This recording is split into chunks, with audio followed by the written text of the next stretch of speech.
Sepintas, bangunan ini mirip kuil Hindu.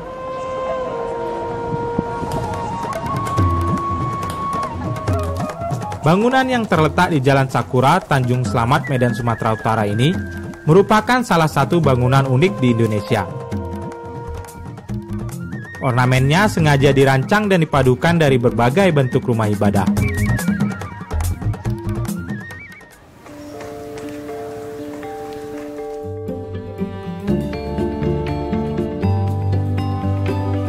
Maria Anai Velangkani adalah sebuah gereja Katolik yang digagas oleh Pastor James Barataputra pada tahun 2001. Beliau adalah seorang pastor Yesuit dari India yang melayani di Indonesia lebih dari 40 tahun yang lalu. Anai artinya bunda, sedangkan Velangkani adalah sebuah desa di Tamil, India. Gereja Maria Anai Velangkani juga salah satu objek wisata rohani yang menarik bagi wisatawan. Tempat ini terbuka bagi setiap orang, bukan hanya bagi umat Kristiani. Sehingga selain sebagai rumah ibadah, gereja ini sering dikunjungi sebagai objek wisata religi.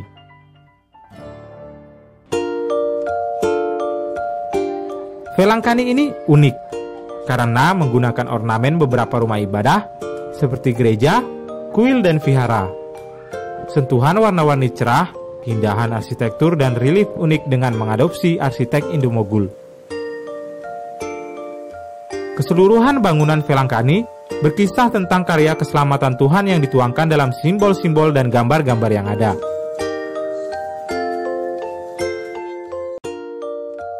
Selain atap dan ornamen yang berbeda, di sisi luar sebelah kanan dan kiri gereja terbentang jalan yang berbentuk setengah lingkaran. Jika dilihat, persis menyerupai lengan yang memeluk erat sosok bangunan. Gereja ini dibangun oleh tangan-tangan amatir dan mengandalkan dana dari donatur. Biaya pembangunannya mencapai 4 miliar rupiah. Menurut Pastor James Barataputra, Gereja Velangkani merupakan simbol pemeluk agama dan budaya yang berbeda-beda, sehingga terciptanya pemersatu perbedaan agama dan budaya. Terjadinya pembangunan Geraha Maria Anai Velangkani adalah suatu event dalam sejarah gereja. Ini tidak pernah dipikirkan, tetapi nampaknya Tuhan sudah memikirkan cita-cita untuk itu. Maka tahun 2000 datanglah sebagai suatu ilham untuk membangun satu tempat di mana orang-orang India yang tinggal di sini bisa berkumpul dalam satu aula. Tetapi asal-usulnya untuk membangun aula. Tapi Tuhan mau tempat ini juga menjadi tempat ziarah, maka saya merancang. Gereja ini tidak boleh seperti yang biasa untuk datang untuk berdoa, tetapi ini adalah satu yang bicara tentang Tuhan, memberikan harapan kepada dunia, untuk mengumpulkan segala bangsa, segala agama, segala suku, bahasa, dan sebagainya di tempat ini. Maka saya memikirkan apa yang bisa menjadi lambang tempat ini. Jika Anda masuk ke dalam gereja ini, maka Anda dapat melihat suasana gambar dan patung Yesus.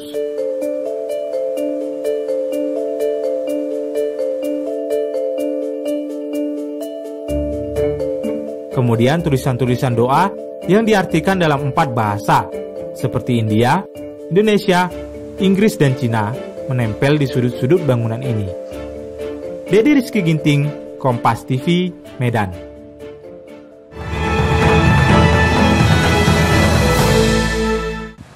Seperti di provinsi-provinsi lainnya, Gorontalo pun menyimpan sebuah bangunan yang bersejarah. Nah, saat ini saya ada di salah satu bangunan tua yang telah berdiri sejak tahun 1495 Masehi. Warga sekitar menyebutnya adalah Masjid Hunto. Ingin tahu bagaimana liputannya? Baik, ikuti saya ke dalam.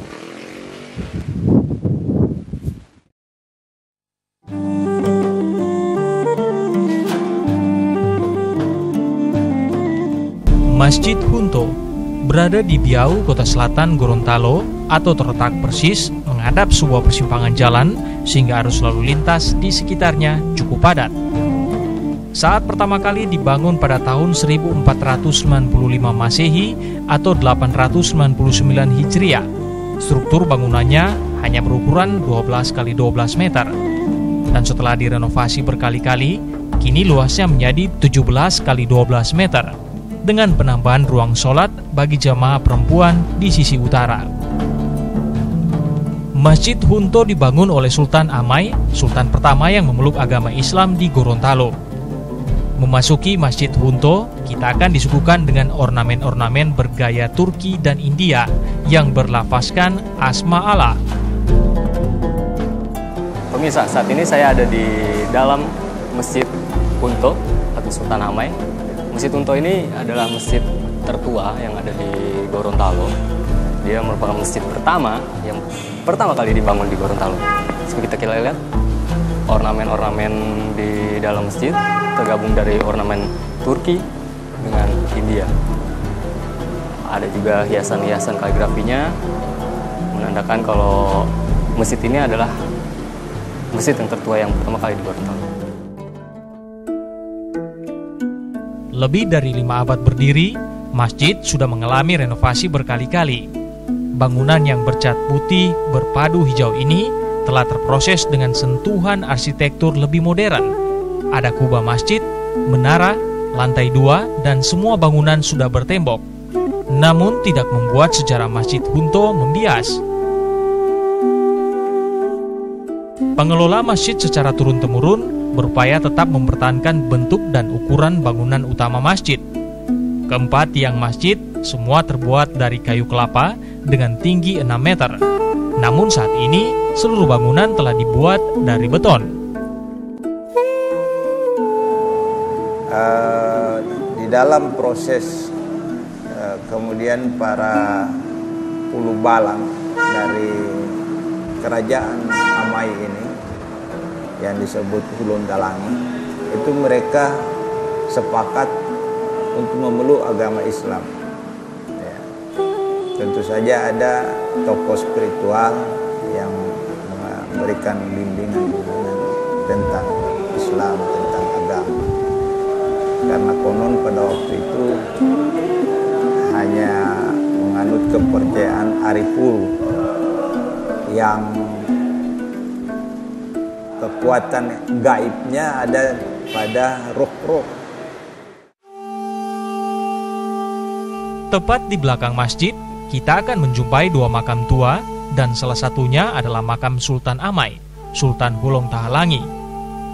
Banyak versi cerita yang berkembang tentang bagaimana Sultan Amai memeluk agama Islam. Saudara, saat ini saya ada di makam, salah satu makam yang ada di Masjid Hunto. Saat ini kita ada di makam Aulia Maulana Syekh Syarif bin Abdul Aziz. Beliau adalah yang mengislamkan Raja Sultan Amai. Saat ini kita ada di makam baginda Raja Sultan Amai. Beliau adalah raja pertama yang masuk Islam di Gorontalo. Bagi masyarakat Gorontalo, masjid tersebut adalah simbol masuknya Islam ke Gorontalo, sekaligus memiliki kenangan romantika yang selalu dirawat melalui kisah orang-orang terdahulu.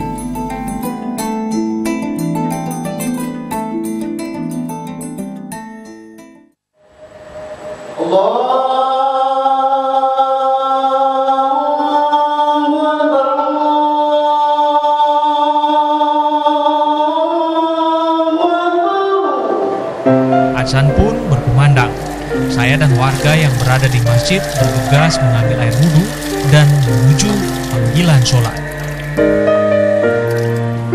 Nah, saudara, seperti kita ketahui bersama, tadi kita sudah melihat dan mendengar bagaimana cerita dan sejarah dari Masjid Hunto. Oleh karenanya, kita sebagai masyarakat Gorontalo, marilah kita melestarikan dan menjaga bangunan bersejarah Masjid Hunto di Gorontalo. Masjid Hunto, Kelurahan Biau, Geril Dwira, Jimmy Dapar, Kompas TV, Gorontalo.